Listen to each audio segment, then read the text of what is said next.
es el principio de que el Internet no es una revolución que viene de la nada, no es algo que aparece de la noche a la mañana, sino que para comprender realmente su impacto tenemos que entender que han habido muchos anteriores inventos tecnológicos y también cambios en nuestra percepción del mundo. Hemos señalado hasta ahora todo lo que ha ocurrido en el plano musical con la aparición del videoclip, con la aparición del Walkman y con la aparición después de lo que va a ser el impacto cultural que va a tener la cadena MTV. Esto es clave porque ha creado un tipo de sociedad en la cual la producción audiovisual ya no era solamente para profesionales. Es decir, producir audiovisualmente se vuelve un hecho casero. Y por lo tanto, el hecho de poder filmar un video y de poder proyectarlo en tu casa te vuelve un tipo distinto de sociedad a lo que éramos nosotros. La producción casera audiovisual hace que toditos ustedes ahora tengan intrínsecamente desde que nacen un lenguaje audiovisual que nosotros no teníamos, a no ser que fueras estudiante de cine. Sí se dan cuenta de eso, ¿no es cierto? Es un impacto en la cultura muy importante. Segundo, hemos visto el impacto con el surgimiento del ordenador, o si quieren ustedes, con la PC.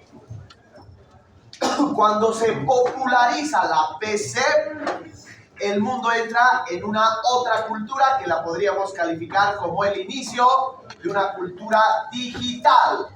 Pone al alcance de todos es el acceso a un lenguaje cibernético, a un lenguaje computacional que nosotros, mi generación, hemos tenido que aprender. En cambio, ustedes han nacido con eso, con ese chip. Desde la más tierna infancia, ustedes ya están en contacto con una computadora y con el lenguaje computacional. Por lo tanto, hay una diferencia abismal entre la generación de ustedes y la mía. Pero, al final de cuentas, compartimos ese impacto. Tenemos y somos parte, somos actores de esa nueva sociedad que podríamos decir ahorita, para sintetizar, una sociedad del lenguaje audiovisual, casero, fácil, útil, y una sociedad del lenguaje computacional, o si quieren, del lenguaje digital, del comienzo del lenguaje digital. Estábamos analizando, y vamos a repasar un poquito, el impacto que va a tener en la sociedad la aparición de los primeros celulares. Probablemente el celular es uno de los artefactos tecnológicos que más cambios ha impreso en la cultura. Uno, esto ya lo hemos visto, vamos a repasar muy brevemente, porque nos cambia por completo nuestra noción del espacio, del lugar. Resulta que ahora con el celular ya no tenemos la noción de hogar para ser el medio o para ser el espacio en el cual nos comuniquemos. Sencilla y llanamente, ahora la comunicación a distancia se puede dar en cualquier lugar. Eso es importantísimo porque ha modificado la visión espacial del mundo. Para darles un ejemplito. Si yo necesitaba comunicarme con alguien a distancia, sabía que esa comunicación dependía exclusivamente de mi casa, de mi hogar. Dependía de que mi mamá haya pagado las cuentas del teléfono. Dependía de que los pelotudos de Conteco estén haciendo funcionar bien. Y dependía de que yo tenga la plata suficiente como para pagar esa llamada. Más aún si era una llamada a nivel internacional. Así que en mi vida cotidiana solamente podía pensar en hablar con alguien a distancia si estaba en mi casa. Y Y eso es algo que se ha roto por completo porque ya no tenemos ese concepto espacial. La comunicación literalmente puede ser en cualquier lado, en cualquier lugar. Primera gran ruptura. Segunda, se ha roto nuestra noción del tiempo. No del tiempo laboral, del tiempo en general, sino de nuestro tiempo, básicamente, de ocio. Se llama el tiempo de ocio al tiempo en el que no estás trabajando. En el caso de ustedes, su tiempo de ocio es el tiempo en el que no están en la universidad. Ese tiempo de ocio para nosotros estaba todos los días en torno a tu casa. Porque podías salir, evidentemente, podías ir a boliches, podías ir a discotecas, podías ir a los parques, podías ir a pasear, pero eso generalmente solamente lo hacías el fin de semana.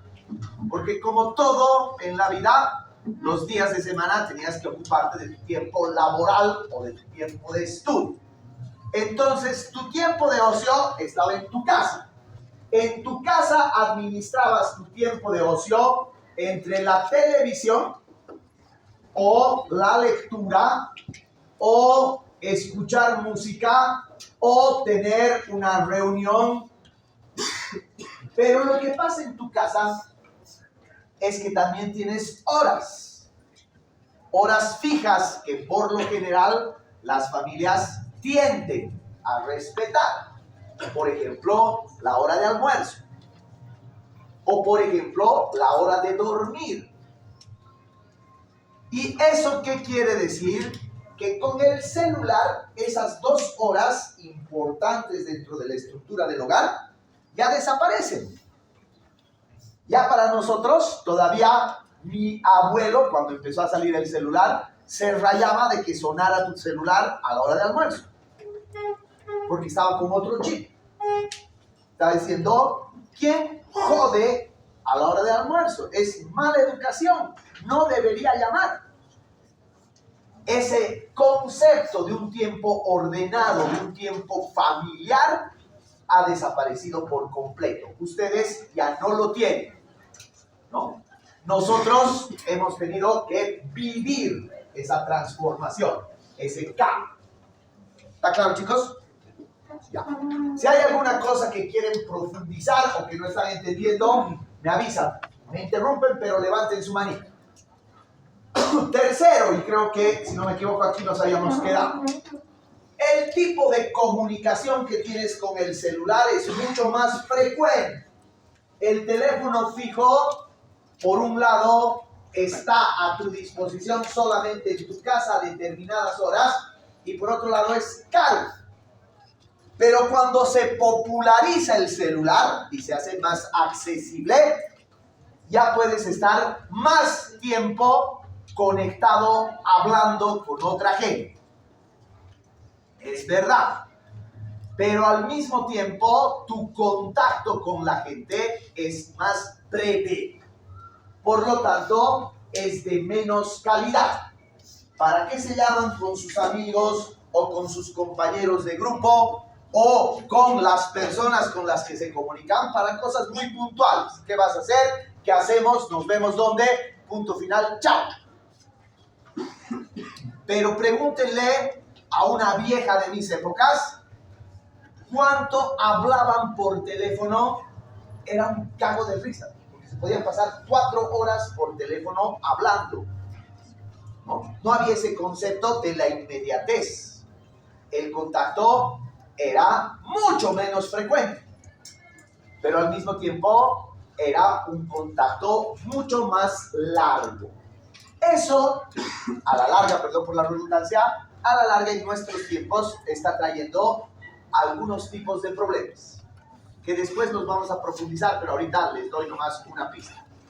Nuestras relaciones humanas son cada vez más precarias. En otras palabras, para decirlo de manera más vulgar, cuando nos relacionamos con la gente, somos más cojudos, menos hábiles. Y en gran medida eso se debe al celular. En gran medida eso es un impacto del celular. Cuarto punto. El celular te da la idea de que estás todo el tiempo conectado, sobre todo con la aparición de la tecnología smart, que después vamos a profundizar en eso. Pero en realidad el hecho de que tengas celular y estés a disposición de todo es aparente, es ficticio, porque tu conexión es digital, es a través de una pantalla, a través de un aparato. Por lo tanto, hay una contradicción. Nosotros estamos cada vez más aislados del resto, pero al mismo tiempo más conectados con nuestro teléfono. Entonces piensen en una situación cotidiana cualquiera. Estás caminando en la calle, te llama tu amigo, le contestas, tu entorno desaparece. Te vale verga. Es tu contacto con el teléfono. Entonces no le prestes atención al que está pasando a tu lado. Y por lo tanto, tu idea del exterior se ha desconectado. En teoría dices estoy conectado porque tengo datos, pero en los hechos y en la realidad estás desconectado del mundo. Como les digo, chicos, esto vamos a profundizar más adelante porque es una de las consecuencias más brutales de nuestro mundo moderno. Cuarto, o quinto, o lo que sea. No sé contar. Si supiera contar, hubiera estudiado ingeniería y no esta carrera bien. El punto que señala estatus ahora ya no se da. Pero en un principio el celular se vuelve una categoría social. Por lo menos los primeros 4 años que aparece el celular, no todos podían tener. Entonces el celular marca diferencia de estatus social. Es recién después de 4 años que el celular se hace más accesible y se vuelve más democrático su acceso. Y ahora que todos tenemos celular, probablemente piensen en otra cosa. No todos tenemos el mismo celular. Las marcas varían y con eso varían los precios. Por lo tanto, el celular, como el automóvil, sigue siendo una forma de distinción social. Sigue siendo una forma de categorización social. Por lo tanto, sigue siendo una forma de dividir o de división de la sociedad. Y por último, que esto no se da al principio de la manera que se está dando ahora. Y es que lo más terrible que le está pasando a la sociedad es que tu celular, que es tu instrumento de libertad, si no tienes celular, estás jodido, ¿no ves? Es tu instrumento que te permite trabajar, que te permite estudiar, que te permite contactarte, que te permite utilizar las redes. Supuestamente es el instrumento de tu libertad. Pero al mismo tiempo estamos siendo cada vez más condicionados por los algoritmos, por los datos que metemos ahí, por el control que las empresas telefónicas tienen de nuestro aparato. Y por tanto, el celular ha sido una forma que los ciudadanos hemos tenido de decir, así lo voy a decir muy claramente, prefiero tener esto y renunciar a mi privacidad. En ese sentido también nos hemos vuelto más cojudos. Hemos renunciado a nuestra privacidad. ¿Por qué? Porque nos está encantando la idea de subir nuestras fotos, de dar nuestros datos al algoritmo, de dar nuestra tarjeta de crédito para hacer pedidos ya. Y por lo tanto tu espacio privado es cada vez un espacio menos libre, menos tuyo. Pero, sobre todo, estos últimos 3 elementos, repito, lo vamos a profundizar más, porque más tienen que ver no solo con el celular, sino con el internet y la revolución de la tecnología smart. Entonces, en líneas generales, básicamente, el celular ha creado un nuevo ciudadano y una nueva cultura. No es chiste, no es un invento que solo sirve para hablar y comunicarse. No, ha tenido un impacto cultural dramático. Claro, ustedes no lo notan, porque ya son parte de eso, han nacido en eso. Pero para nosotros ha sido literalmente cambiar de era, cambiar de cultura, cambiar de sociedad. Por último, el último antecedente, no por ser el último, es el menos importante. Probablemente sea más bien uno de los más importantes.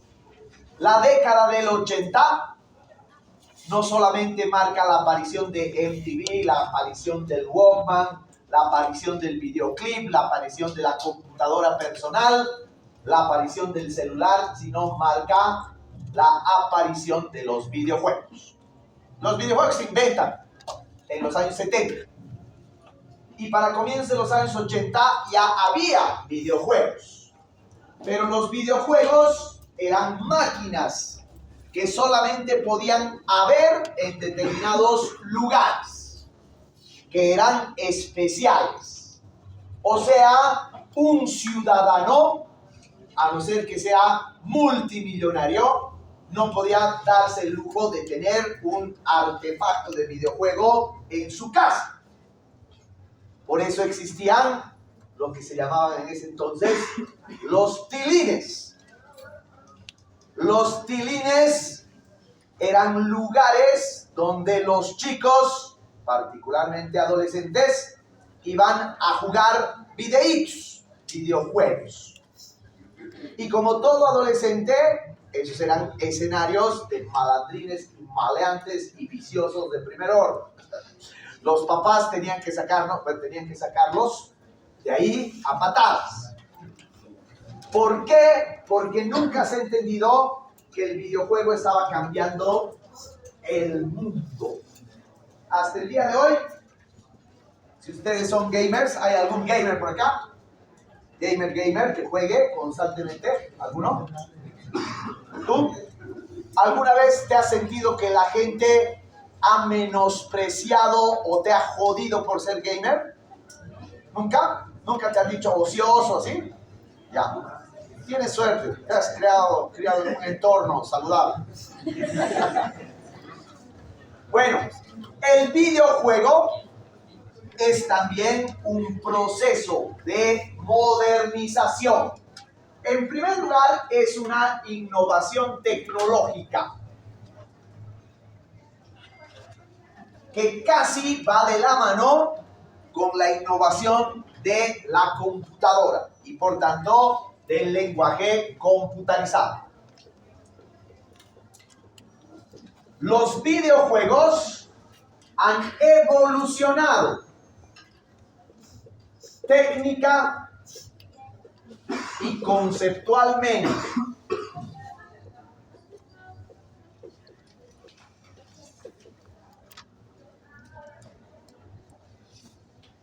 Y eso quiere decir que el videojuego, los juegos, no son cualquier cosa.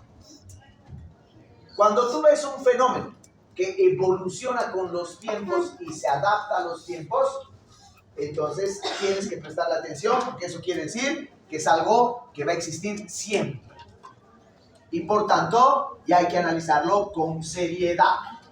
El videojuego, para los gamers, para los jugadores, es un fenómeno social y cultural. ¿Por qué? Porque tiene que ver con una de las actividades más importantes de la cultura.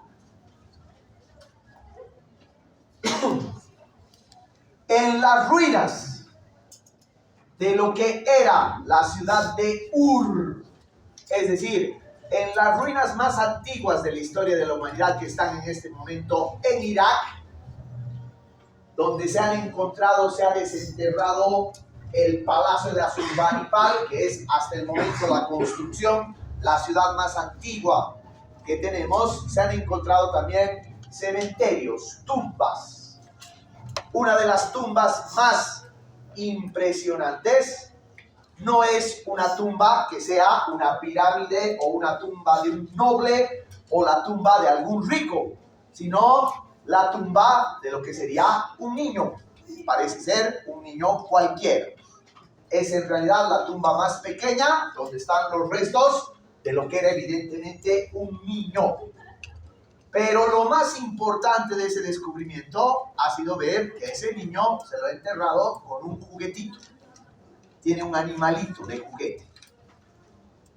Obviamente los arqueólogos han hecho todas las pruebas y han estudiado todo, y evidentemente ese artefacto con el que ha sido enterrado el niñito no era ritual, no tenía una connotación religiosa, era un juguete del niño. ¿Y por qué este dato es importante? Porque el juego está presente en todas las civilizaciones como uno de los elementos centrales de nuestra cultura. ¿Por qué?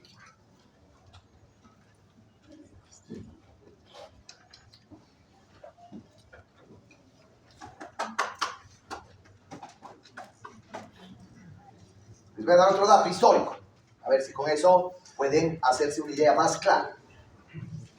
El ajedrez llega a Europa en el siglo VII. Llega con la invasión de la península ibérica de los árabes musulmanes. Los musulmanes invaden todo lo que hoy es España y Portugal, se quedan ahí, forman sus califatos y generan una cultura muy grande. 12 siglos ha durado la presencia de los árabes en España. Por eso, casi el 50% de las palabras que tenemos en español vienen del árabe.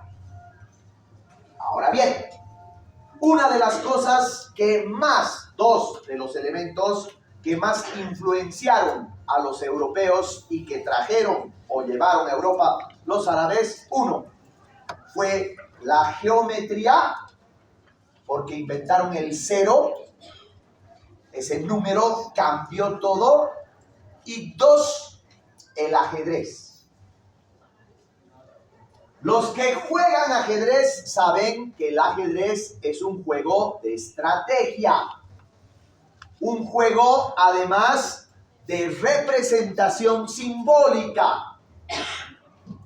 En el siglo VII, el ajedrez hace furor en Europa. Tanto furor hace en Europa que Carlomagno, que podríamos decir que en ese momento Carlomagno era el rey del mundo, prácticamente tenía el dominio de toda Europa, lo prohíbe. Lo prohíbe porque tenía una razón y decía: el ajedrez da un mensaje equivocado. ¿Qué habrá querido decir?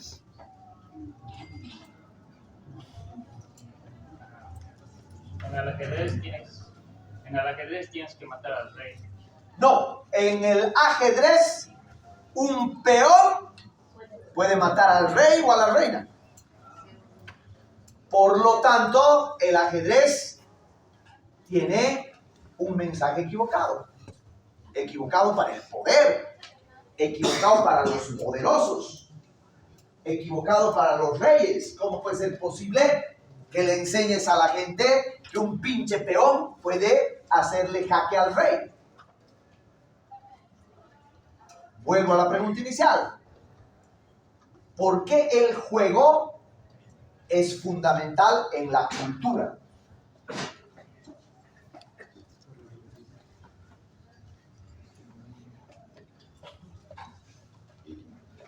¿Por qué hay gente que los domingos sí o sí va al estadio a ver a su equipo favorito? Y no se pierde eso por nada.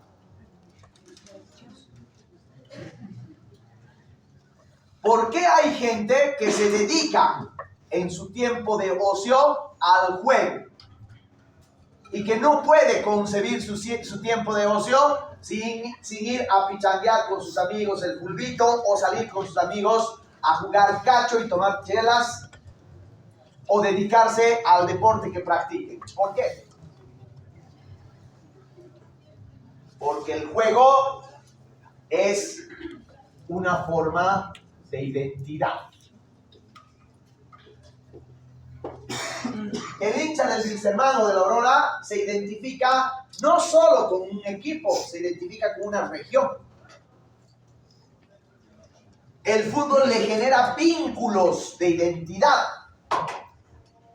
Todo juego, dice un gran historiador que se llamaba Johann Huizinga, todo juego genera las bases culturales para identificarte con un grupo, con una persona, con los hinchas de determinado equipo, con otros jugadores de ajedrez, con tus compañeros en la mesa del cacho.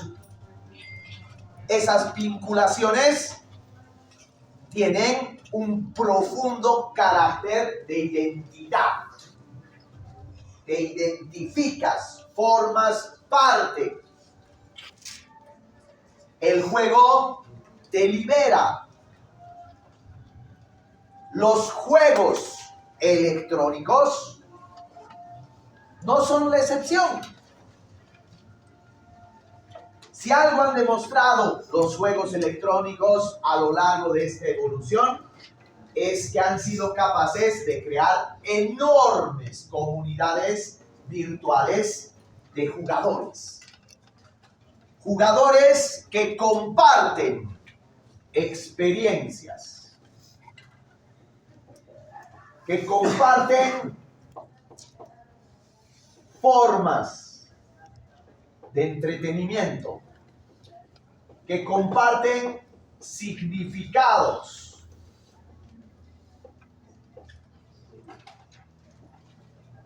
Y por lo tanto, entre los gamers no solamente hay entretenimiento y diversión, hay identidad. Están en juego sus identidades, tienen su propio lenguaje, tienen sus propias formas de relacionarse y de interactuar, tienen sus propios códigos. Entonces, los gamers, los juegos electrónicos, van a generar comunidades que hasta ese momento eran completamente nuevas. Nosotros en mi generación estábamos acostumbrados a comunidades reales, físicas. Por ejemplo, qué sé yo, los hippies. Por ejemplo, los metaleros. Los metaleros generan sus vínculos de identidad a través de la música. Pero son reales, existen, están presentes en cada concierto. En cambio, con el videojuego, esas comunidades se vuelven virtuales.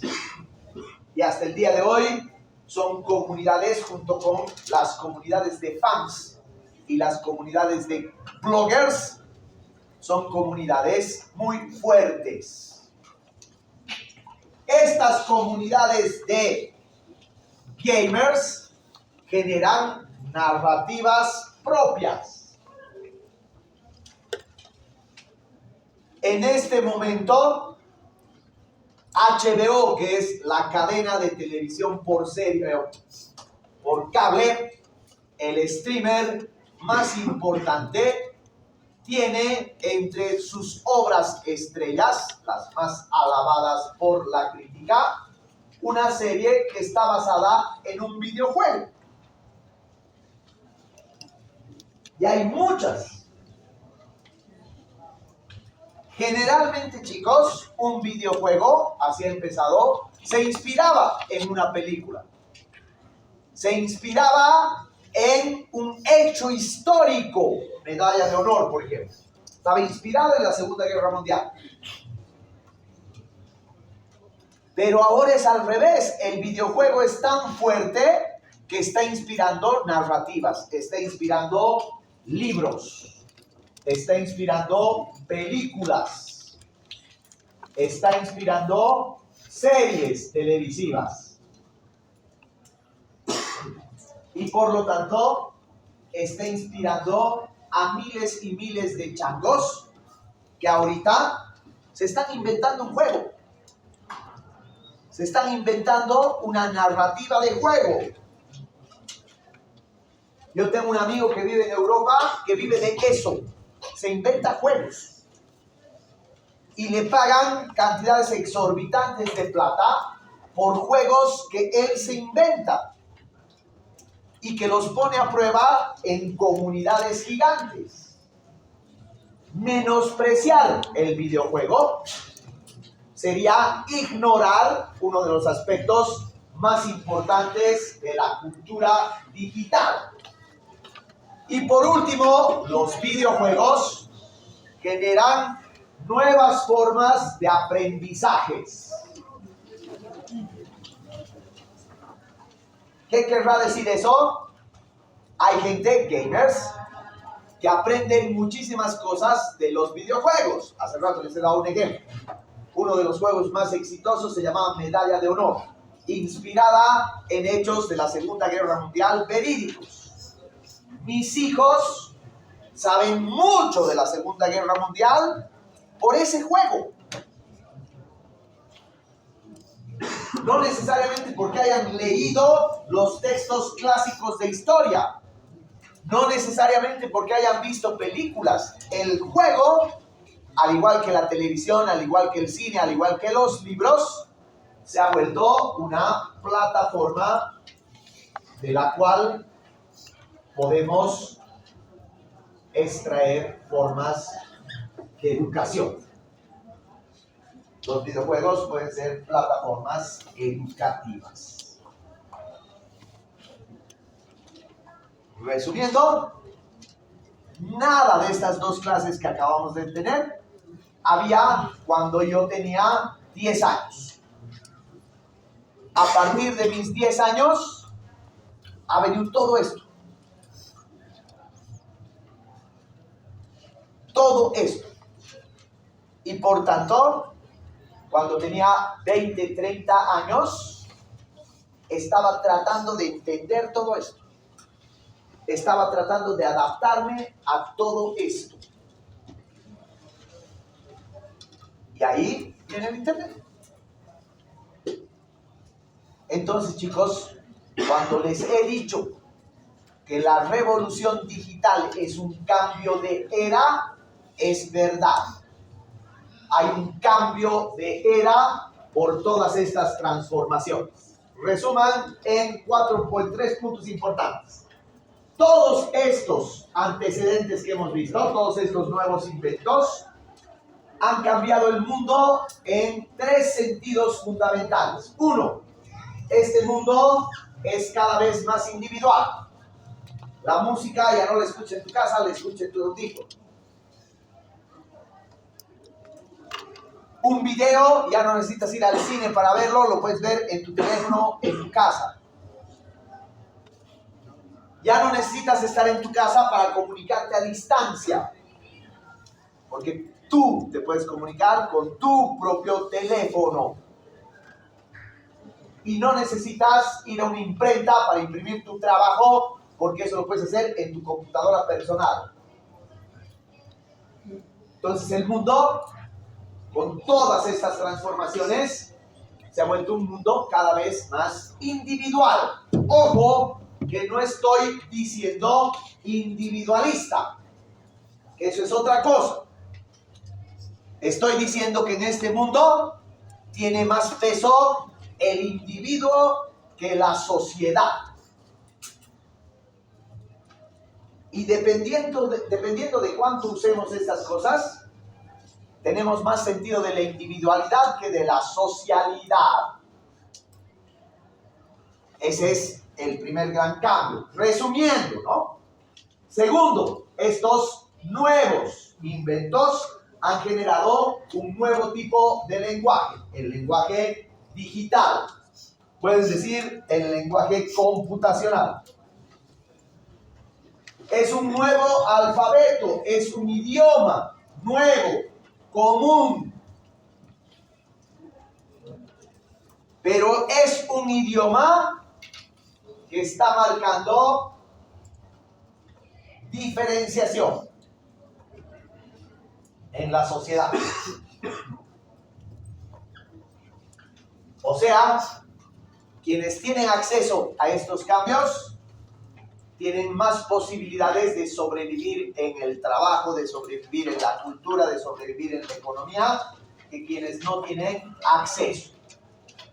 Y por último, estos nuevos inventos lo que están generando son nuevas narrativas, nuevas formas de contar, nuevas formas de narrar el mundo. Y ahí sí es que cuando todo esto está empezando a ponerse en su máxima expresión, surge el Internet.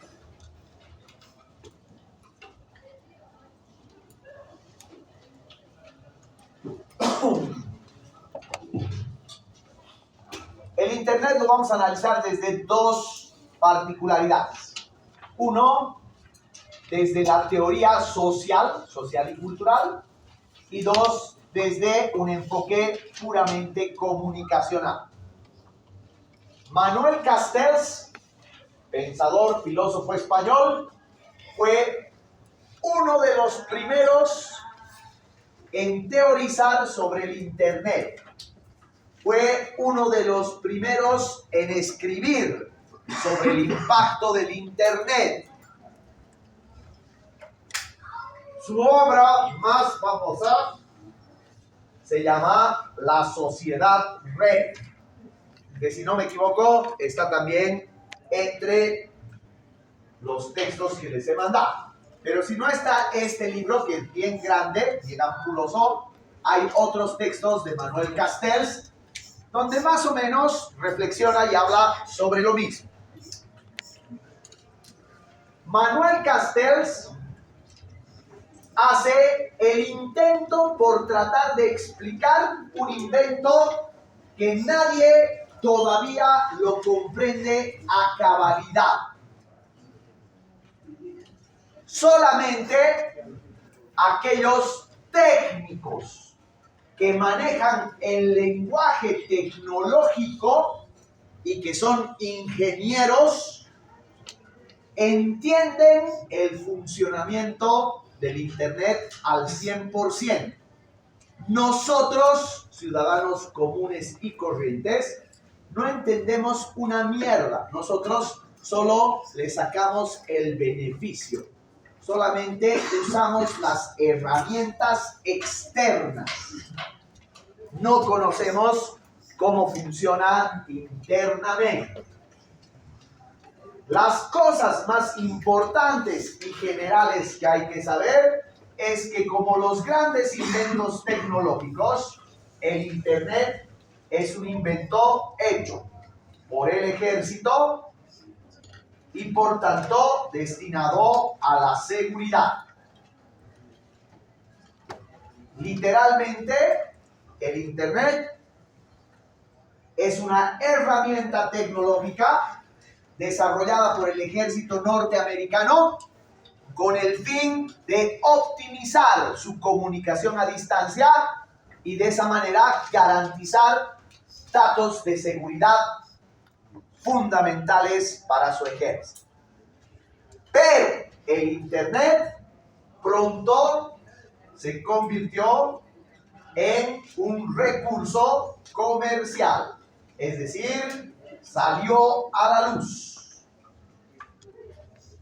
Aunque los gringos no lo quieren aceptar, en realidad alguien del Servicio de Seguridad norteamericano se ha robado la idea del Internet y lo ha puesto públicamente para el consumo masivo. O sea, que el Internet se lo debemos a algún pirata, hacker, delincuente. Gracias a Dios, hay que hacerle un homenaje. De esa gente está constituida el mundo. Entonces, podríamos decir, chicos, y esto es bien interesante, que el Internet es literalmente fruto de una casualidad. Si no hubiera habido ese ñato, probablemente no tendríamos Internet, o el Internet hubiera tardado mucho más en comercializarse en el mundo. Ahora bien, hay una palabra que define al Internet y tenemos que entender muy bien esa palabra. El Internet son datos. Los datos es un concepto tecnológico.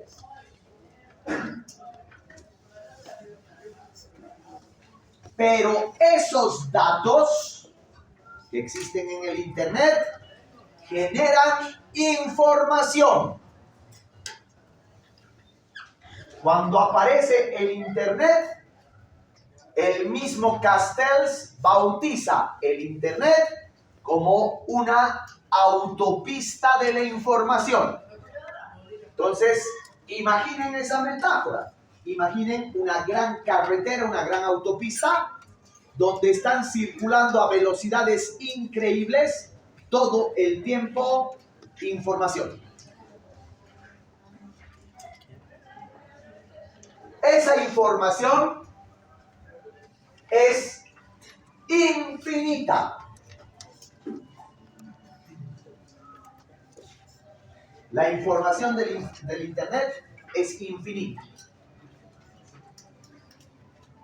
Es incuantificable. No puedes calcular ni acercarte a los millones de datos que existen ahí. Es como el espacio. Es infinito. Pero lo más importante es que esa información es libre.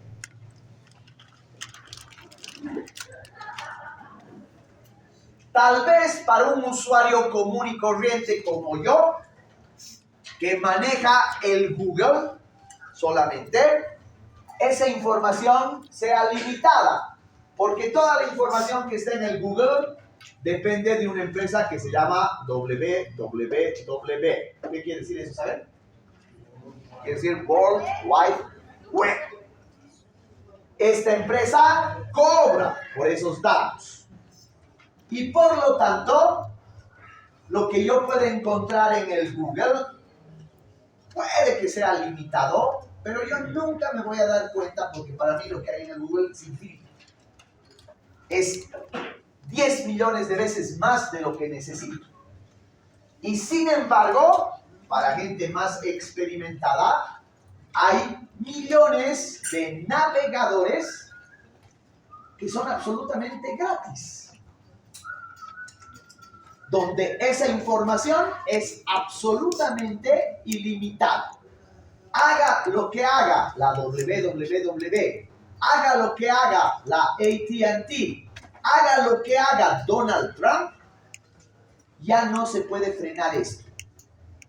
Nunca en la historia de la humanidad hemos tenido tanto acceso a la información. Y por lo tanto, la revolución del Internet, dice Castells, es la democratización. Pero esto quiero que lo precisen bien. Es democratización del uso, de la producción y del consumo de información.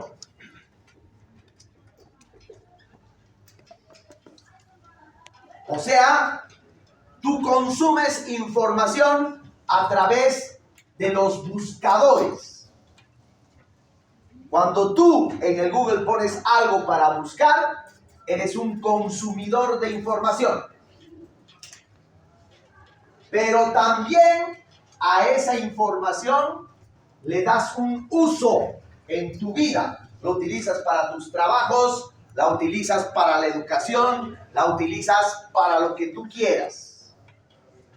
O sea que no eres solamente un buscador de información, eres un usuario de Internet, porque usas prácticamente esa información y al mismo tiempo produces. Hay miles de tipos, millones de tipos que están en este momento subiendo información al Internet. El 95% de la gente que está subiendo información al Internet lo hace gratis, sin ningún objetivo específico. Absolutamente ningún interés, ni material, ni cultural, ni nada. ¿Por qué se dará ese fenómeno? Porque la información es la obsesión de la humanidad desde que el hombre existe. El monumento más grande de la información en la antigüedad ha sido la biblioteca más grande de la historia en la antigüedad, que se llamaba la Biblioteca de Alejandría. Los faraones que controlaban la Biblioteca de Alejandría literalmente ordenaban a sus sicarios a conseguir los libros que no había. Había una locura por tratar de tener todos los libros que se hayan escrito en cualquier parte del mundo. Porque el faraón sabía que la información es poder. Y la tenía clarísima. Ahora piensen que esa biblioteca, que estaba considerada entre las 7 maravillas del mundo antiguo por sus dimensiones, tenía la cantidad más grande de libros de la antigüedad. Sobrepasaba el 1.000.000 de libros. Imagínense el gigante de edificio que era. Ahora piensen ustedes que aquí en este artefacto de menos de 30 centímetros, ustedes tienen 4.000 veces la Biblioteca de Alejandría.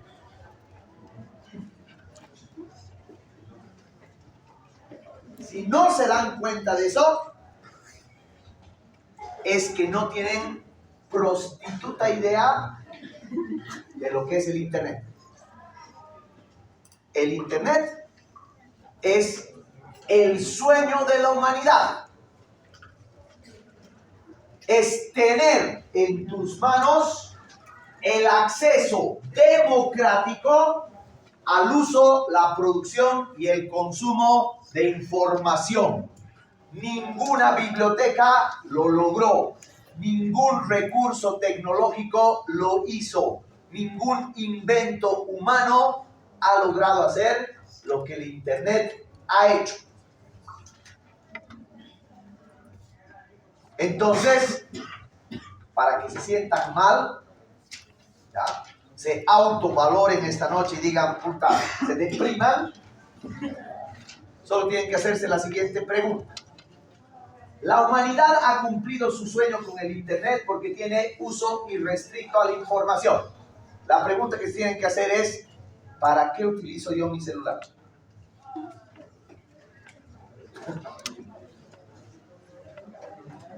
Porque si en un principio hubiéramos entendido esto y la gente utilizara el Internet para la información, en este momento el 99% de la población serían sabios. Lastimosamente, la humanidad es tan genial como estúpida.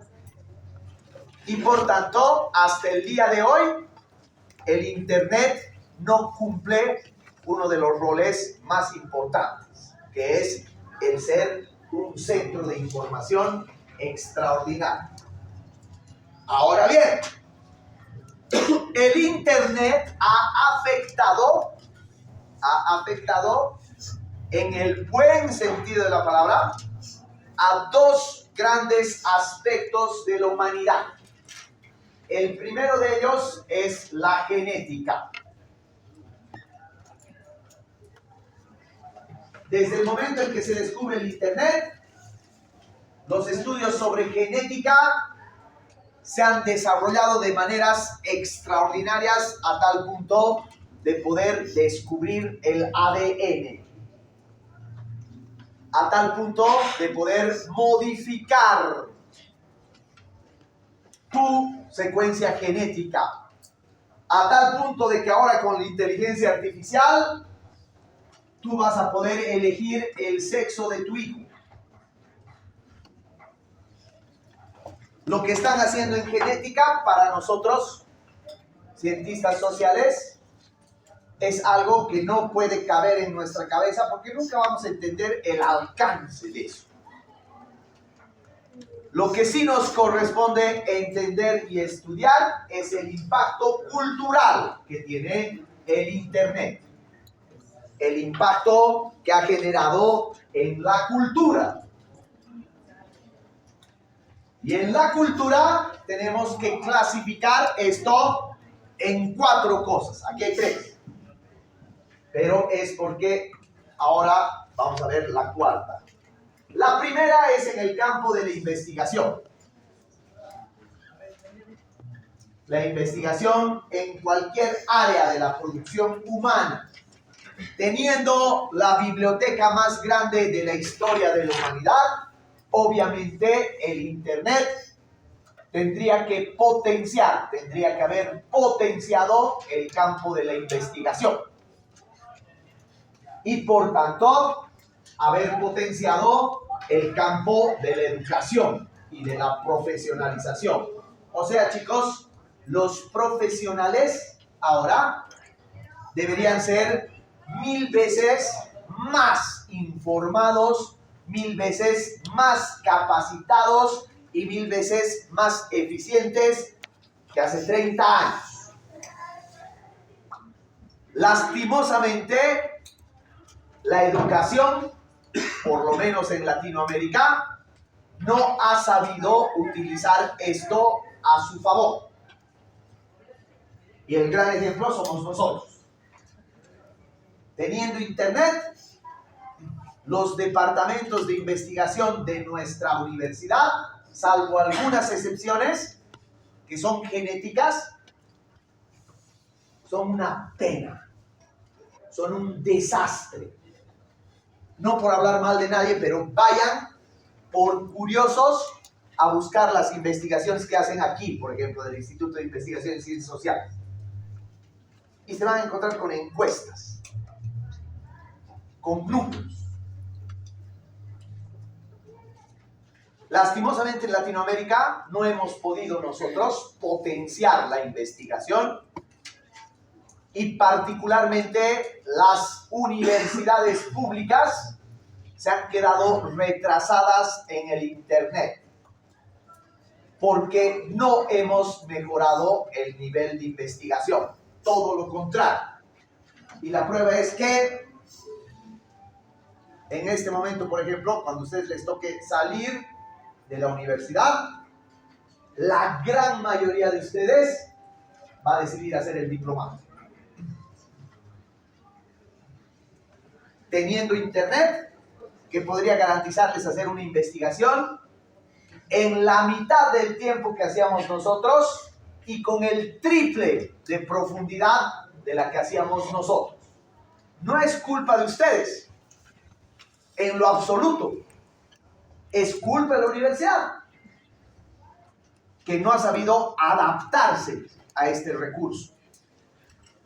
Y por lo tanto, lo que el Internet podía haber cambiado en el sistema educativo, por lo menos en nuestros países, no ha pasado nada, no ha mejorado nada la educación en este país con el Internet.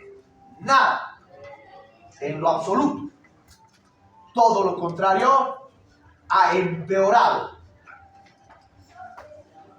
Pero eso lo vamos a ver más adelante. Segundo, en el campo empresarial. Es decir, que gracias al Internet se han creado nuevas lógicas y nuevos sistemas de trabajo. El trabajo en casa es una revolución brutal en la historia de la humanidad. Y eso ha generado también, no molesten ahí atrás, eso ha generado también un cambio en el sistema financiero. El hecho de que ahorita nosotros hagamos transacciones económicas por Internet significa que el mundo ya no es el mismo que antes. Es decir, ahorita solo algunas empresas, las más retrasadas, no te aceptan QE. Tienes que ser tremendamente retrasado para no tener el sistema de QE. Porque la señora que vende flores en el cementerio te acepta QE. Eso ha generado básicamente que el sistema que nosotros tenemos en cuanto al trabajo se haya también virtualizado. Y al virtualizarse ese sistema laboral, se ha virtualizado la economía y se ha virtualizado el sistema financiero mundial. La economía es parte de la cultura, por eso es una revolución cultural sin precedentes. Y también ha generado una nueva forma de trabajo que se llama el emprendimiento. Solo que eso, más que beneficiarnos, nos está jodiendo. Y eso vamos a ver en otro tema. Tercero, en el campo específicamente artístico, en el campo estético. El Internet ha permitido que la producción, el consumo y la resignificación de obras de arte se multiplique como nunca antes en la historia. Un cineasta antes, para poder presentar su corto, tenía que alquilar una sala de cine. Ahora lo puede subir por Internet. Un músico puede grabar un disco, un álbum en su casa y subirlo al Internet. Un escritor puede producir sus textos a través de su blog. Y eso ha obligado a que el lenguaje artístico también cambie.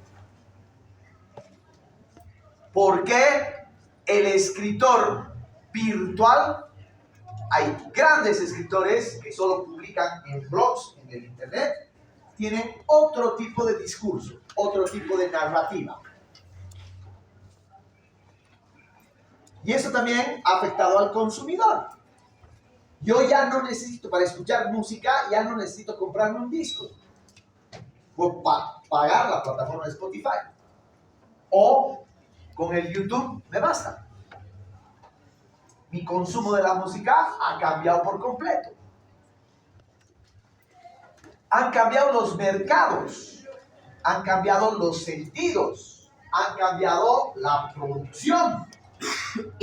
Pero lo que más ha favorecido el Internet para la producción estética es que han surgido nuevos movimientos estéticos que antes nadie les tiraba pelotas. Aquellos movimientos que se llamaban underground, bajo la tierra, ocultos, que no tenían posibilidad de aparecer en la tele, que no tenían posibilidad de aparecer en los medios de comunicación tradicional. A ver, ahí atrás, los tres de ahí. Si van a joder toda la clase, no vengan, ¿ya?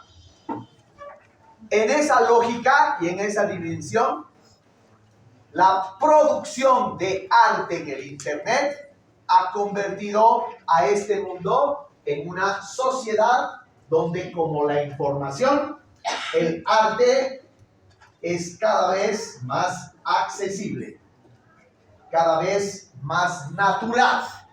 No nos vamos a meter en la discusión de que si es mejor o peor, porque eso no interesa en este momento. Pero, sin lugar a dudas, gracias al Internet, el acceso al arte y el acceso para producir arte es cada vez mayor. Eso podemos decir como un análisis sociológico y cultural del Internet. El miércoles continuamos con el análisis comunicacional. Voy a borrar.